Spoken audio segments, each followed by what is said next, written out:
এই দলের অন্তরে সারা বাংলাদেশ, 18 কোটি মানুষ, কোনো বিশেষ দল নয়, গোষ্ঠী নয়, ধর্ম নয়। আমরা সবাইকে আমাদের অন্তরে ধারণ করি। আমাদেরকে দমানোর চেষ্টা করলে যত মারবেন এই সংগঠন তত বাড়বে ইনশাআল্লাহ। এ কাজ করতে গিয়ে যারা আমাদেরকে খুব জ্বালিয়েছিলেন, আমাদের বিরুদ্ধে মিথ্যা প্রপাগান্ডা চালিয়েছিলেন, তারা তাদের পাওনাটা পেয়ে গেছেন, আরো পাবেন। এর থেকে আমাদের সকলেরই শিক্ষা নেওয়া উচিত। মজলুম যেন জালিম হয়ে না উঠি। আমরা একা মজলুম ছিলাম না, সেই 15.5 বছর সকলেই মজলুম ছিলেন। কিন্তু কি হয়ে গেল?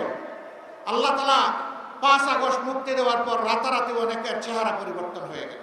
মামলাবাজি করে জনগণকে অতিষ্ঠ করে তোলা হয়েছে, এগুলা দিয়ে মানুষকে হয়রান করা হয়েছে, মানুষের উপর নির্যাতন করা হয়েছে। আমরা এগুলা নিন্দা জানি, আমরা ঘৃণা করি। এটা বিচারকে হত্যা করার সময়। যারা নিজেদের দলকে সামনে রাখতে পারে না, নিজের দলের কর্মীদের জীবনের নিরাপত্তা দিতে পারে না, সেই দল যত বড় দল হোক, মাঝারি হোক, যাই হোক, তাদের কাছে বাংলাদেশ কখনো নিরাপদ হবে না। আমরা আমাদের ভাইদেরকে বলি, আপনারা দেশ গড়ার আগে দলটা গড়েন ভালো করে, দলটাকে শৃঙ্খলায় আনেন, দেশ লাভবান হবে, আপনারাও লাভবান হবেন। অতীতের বস্তপোষা রাজনীতি এবং রাজনৈতিক বন্দোবস্তকে পরিবর্তন করে নতুন রাজনীতির সূচনা করা, এবং সেই রাজনীতি হবে জনগণের রাজনীতি। এই রাজনীতি কোনো পরিবার বা কোনো দলের রাজনীতি হবে না, একেবারেই খাঁটিভাবে হবে জনগণের রাজনীতি। ব্যবসায়ীদেরকে চাঁদার জ্বালা থেকে মুক্তি দেওয়ার জন্য, সিন্ডিকেট এবং চাঁদাবাজের কারণে 18 কোটি মানুষ অস্বাভাবিক দ্রব্যমূল্যের জাতাকলে পিষ্ট, সেই মানুষগুলোকে মুক্তি দেওয়ার জন্য, সমাজে সকলের জন্য সমান এবং ন্যায় বিচার নিশ্চিত করার জন্য। আপনারা বলবেন, এত সুন্দর সুন্দর কথা বললেন, আপনারা ক্ষমতায় গেলে এটা বাস্তবায়ন করবেন, তার কোনো প্রমাণ আছে? আলহামদুলিল্লাহ আছে, আলহামদুলিল্লাহ আছে। নিজেদের যুক্তি আদর্শ নিয়ে জনগণের কাছে যাব, এটাই স্বাভাবিক। কিন্তু আমরা মাঝে মাঝে একেবারে পরস্পর বিরোধী কিছু জিনিস দেখি। একদিকে আমাদের একটি বন্ধু সংগঠন, তারা বলছেন জনগণকে ফ্যামিলি কার্ড দিবেন এবং সেইটা দিবেন মহিলাদের হাতে। আবার আরেকদিকে মহিলারা যখন কোনো একটা দলের পক্ষে, আদর্শের পক্ষে, নতুন বাংলাদেশের পক্ষে, হা ভোটের পক্ষে ভোট চাওয়ার জন্য বের হচ্ছেন, একদিকে ফ্যামিলি কার্ড, আরেকদিকে মা বোনদের গায়ে হাত। দুইটা তো একসাথে চলে না।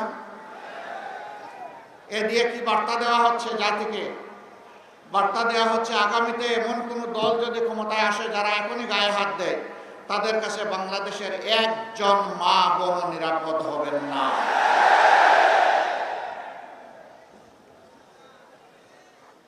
আপনারা আপনাদের আদর্শের কর্মসূচির প্রচার করুন, আমরা আপনাদেরকে ওয়েলকাম করব। কিন্তু আমাদের আদর্শ কর্মসূচির প্রচারে আপনারা বাধা দেওয়ার কে? আপনি বাধা দিতে পারেন না। আমাদের কোনো মা বোন, আমার কোনো সহকর্মী যদি নির্বাচনী কোনো আচরণবিধি ভঙ্গ করে, সেটা আপনি যথাযথ কর্তৃপক্ষকে বলুন, তারা প্রয়োজনে আমাদের বিরুদ্ধে ব্যবস্থা গ্রহণ করবে, আমরা সেই ব্যবস্থা মাথা পেতে নেব। কিন্তু আপনি কে হাতে আইন তুলে নেওয়া? আপনি কে আমার মা বোনকে টিজিং করা? আপনি কে আমার মা বোনদেরকে বেশিং করা? আপনি কে তাদের গায়ে হাত দেওয়া? মনে রাখবেন, আমরা মায়ের পেট থেকে এই দুনিয়ায় এসেছি, আমরা মায়ের দুধ খেয়ে বড় হয়েছি। মাদের বুকের বিছানায় আমাদের নিরাপদ বিছানা ছিল। সেই মাদেরকে আমরা অপমান করতে দেব না। মায়ের জাতির অপমান বরদাস্ত করব না। আর যদি এই ধরনের কোনো আচরণ করা হয়, আমি জাগ্রত পরিবর্তনকামী যুব সমাজ সহ সকলের প্রতি আহ্বান জানাবো, যেখানে এটা করা হবে সেখানেই প্রতিরোধ গড়ে তুলব। ছাড় দেবেন না।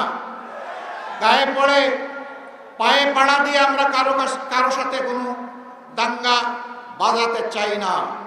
কিন্তু আমার ইজ্জত আর অধিকারের উপর হাত দিলে আমরা ছেড়ে দেব না।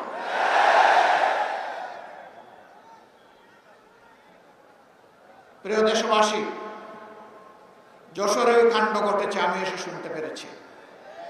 আমি যশোর প্রশাসন এবং নির্বাচন কমিশনকে অনুরোধ করব, আপনাদের নৈতিক দায়িত্ব আপনারা পালন করুন।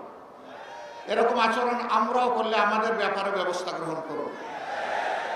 আমরা কারো কোনো আনুকূল্য চাই না, কিন্তু রাষ্ট্রের নিয়োজিত কর্মকর্তা কর্মচারী যারা আছেন তারা জনগণের হয়ে দায়িত্ব পালন করবেন, কোনো দলের হয়ে নয়।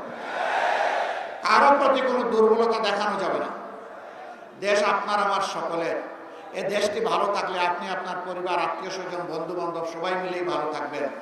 আর এ দেশটি যদি খারাপ হয়ে যায়, কেউ আমরা শান্তি পাবো না, আপনিও শান্তি পাবেন না। সুতরাং আমরা আহ্বান জানাবো, এই সত্য উপলব্ধি করে অবস্থান নেবেন জনগণের পক্ষে, কোনো দলের পক্ষে নয়।